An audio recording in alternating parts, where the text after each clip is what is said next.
તમામ કોર્ટના સ્ટાફ તેમજ જજ સાહેબો તેમજ તમામને વકીલ સાહેબોને પરિસરની બહાર નીકળી જવા માટે સૂચના આપવામાં આવેલ। પહેલી સવારથી 2-2:30 વાગે તો પણ તાત્કાલિક પ્રિન્સિપલ ડિસ્ટ્રિક્ટ જજ સાહેબને જાણ કરી। જે અદાલત છે તેમને બોમ્બથી ઉડાડવાની ધમકી મળતા ચકચાર મચી ગયો છે।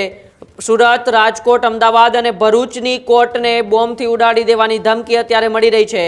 કોર્ટ બિલ્ડિંગ અને પરિસરમાં સઘન તપાસ પોલીસ દ્વારા કરવામાં આવી રહી છે।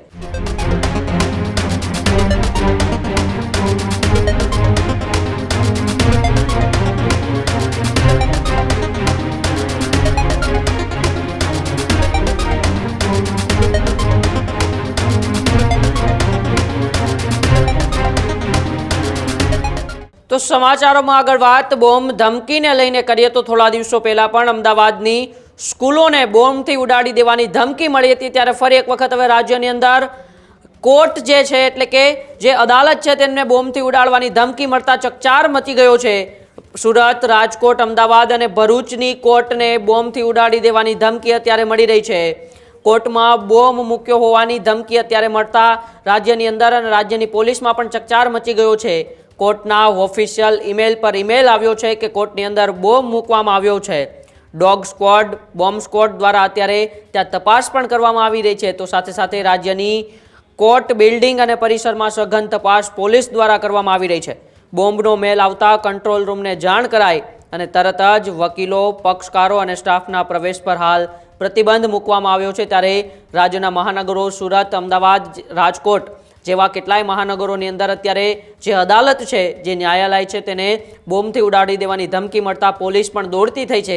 થોડા દિવસો પહેલાં પણ અમદાવાદની અંદર કેટલી શાળાઓને બોમ્બથી ઉડાડી દેવાની ધમકી મળી હતી।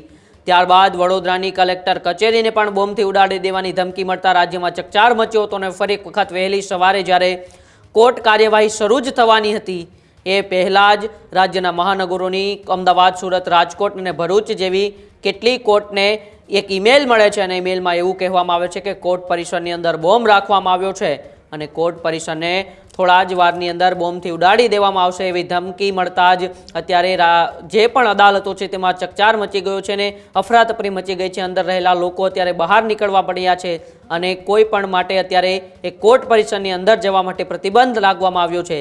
ત્યારે ફરી એક વખત હવે ક્યાંથી આ બોમ્બની વારંવાર રાજ્યની અંદર અલગ અલગ કચેરીઓ હોય, શાળાઓ હોય કે હવે પછી ન્યાયાલય હોય તેમને ઉડાડવાની ધમકી કોણ આપી રહી છે તેનું તો પોલીસ તપાસ કરશે। પરંતુ અત્યારે જ્યારે ધમકી મળી છે ત્યારે પોલીસ ખૂબ સઘન ચેકિંગ તે વિસ્તારની અંદર આસપાસના વિસ્તારમાં પણ કરી રહી છે કે શું બોમ્બ હકીકત જે ધમકી મળી છે તે પ્રકારે બોમ્બ કે હાર રાખવામાં આવ્યો છે કે નહીં। આ સમગ્ર બાબતે મુખ્ય જિલ્લા સરકારી વકીલ નયન સુખડવાળા શું કહી રહ્યા છે આવો એ પણ આપણે સાંભળીએ। આ વહેલી સવારે 2 વાગે કોર્ટના મેલ ઉપર એક મેલ આવ્યો, અજાણો મેલ છે, એમાં લખનાર એ બધાની તપાસ કરવામાં આવશે। પોલીસને જાણ કરવામાં આવી છે અને જેવો મેલ મળ્યો એટલે સ્ટાફે તરત જ પહેલી સવારથી 2-2:30 વાગે તો પણ તાત્કાલિક પ્રિન્સિપલ ડિસ્ટ્રિક્ટ જજ સાહેબને જાણ કરી અને તમામ સ્ટાફ અને પ્રિન્સિપલ ડિસ્ટ્રિક્ટ જજ ત્રિવેદી સાહેબ એક્શનમાં આવી ગયા। પોલીસને જાણ કરવામાં આવી અને અત્યારે કોર્ટ બિલ્ડિંગમાં બધું આ બાબતનું કોઈ અનિચ્છનીય બનાવ ના બને એટલાને માટે પોલીસ ચેકિંગ ચાલુ છે, બોમ્બ સ્ક્વોડનું ને બધાનું, અને પ્રવેશ બંધી રાખવામાં આવી છે। એટલે અત્યારે કોઈ પણ વકીલશ્રી, પક્ષકાર, સ્ટાફ, જજીસ બધાને અત્યારે સુરક્ષાના હેતુને ધ્યાનમાં રાખીને પ્રવેશ બંધ રાખ્યો છે। રાજકોટ કોર્ટને જ્યારે ઈમેલ દ્વારા બોમ્બની ધમકી મળી હોય ત્યારે બોમ્બ સ્ક્વોડ, એસઓજી અને એસીપી સહિતનો પોલીસ કાફલો છે ત્યાં અહીંયા પહોંચ્યો છે। આપણી જોડે બીજે ચૌધરી છે, તેમની જોડે વાત કરીશું અને સમગ્ર ઘટના વિશે આપણે જાણીશું શું છે। શું કહેશો સર, ઈમેલ દ્વારા અત્યારે જે બોમ્બની ધમકી મળી છે કઈ રીતનો છે?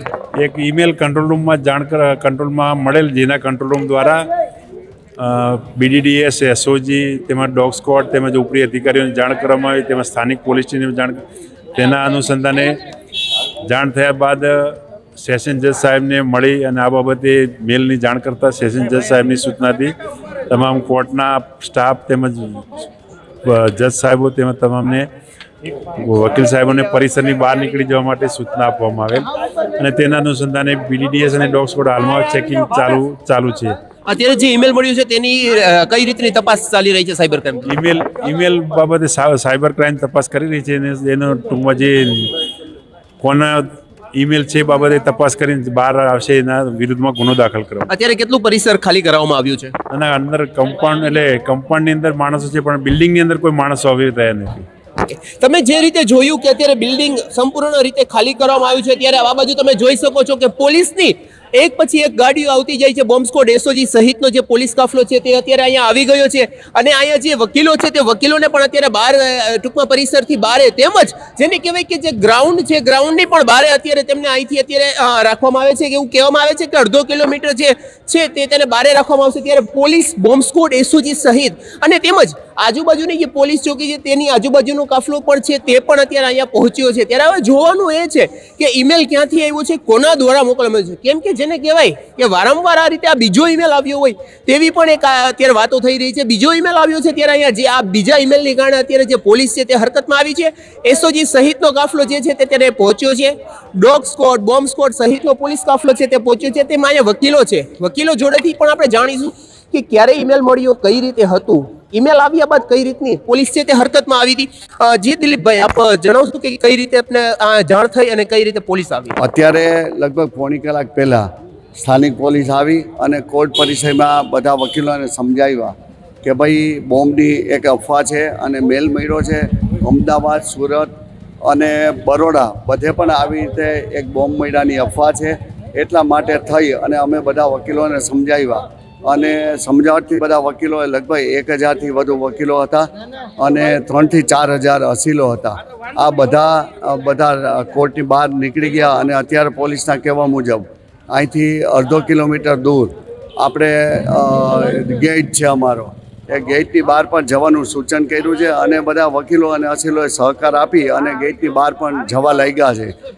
અને આ મને લાગે છે કે વારંવાર આવી ધમકીઓ મળતી રહે છે, તો એના માટે સરકાર પર યોગ્ય પગલાં લેવા જોઈએ અને કાયદાના રક્ષક છે એને પણ યોગ્ય પગલાં લેવા જોઈએ અને આવા જે બધા છે બધા એને પકડી અને એને નસીહત પહોંચાડવી જોઈએ. લાખો અને કરોડો કેસ પેન્ડિંગ છે, એ પેન્ડિંગ કેસમાં આજે એક દિવસ કોર્ટ ન ચાલી એના માટે પણ વધારો થશે એવું મને લાગે છે અને વકીલો હંમેશા સહકાર આપવા તૈયાર હોય છે. પોલીસોને પણ આ સહકાર આપ્યો છે.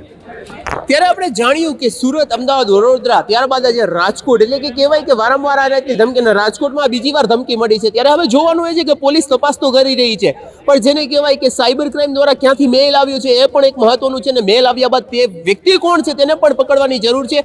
અને આ રીતે વારંવાર જો મેલ આવતા હોય અને કાર્યવાહી ન થતી હોય તો તેના પણ એક મોટો સવાલ ઊભો થાય છે. ત્યારે હવે જોવાનું એ છે કે વ્યક્તિ કોણ છે, શું છે અને કઈ રીતે છે તે પણ એક જોવાનું મહત્વનું છે. ન્યૂઝ રૂમ ગુજરાત, સાવંજાની, રાજકોટ.